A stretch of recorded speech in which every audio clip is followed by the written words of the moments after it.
In the heart of a bustling city, hidden beneath the cracks of old buildings and alleyways, lived a rat named Remy. But Remy wasn't like the other rats. He didn't believe in running blindly into traps for food. He didn't believe in stealing crumbs and hiding in fear. Remy believed in something more: freedom. Remy had seen too many of his friends get caught in traps. Cheese, peanut butter, or even sweetbread. These temptations led many to their doom. But Remy had learned by watching. He observed humans, studied their movements, and listened to their words. One day, as he scurried through an abandoned bookstore, Remy overheard an old man telling his grandson, "Every trap has a weakness, boy. You just have to look close enough." Those words became Remy's motto. Remy lived in what the rats called the Great Alley, a hidden world beneath the city's main market.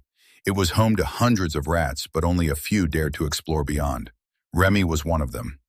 While others lived in fear of exterminators and cats, Remy built a small home in the walls of an old bakery. He never stole from the shelves like the others. Instead, he waited. He observed. He noticed which shelves were restocked most often and which foods the baker threw away.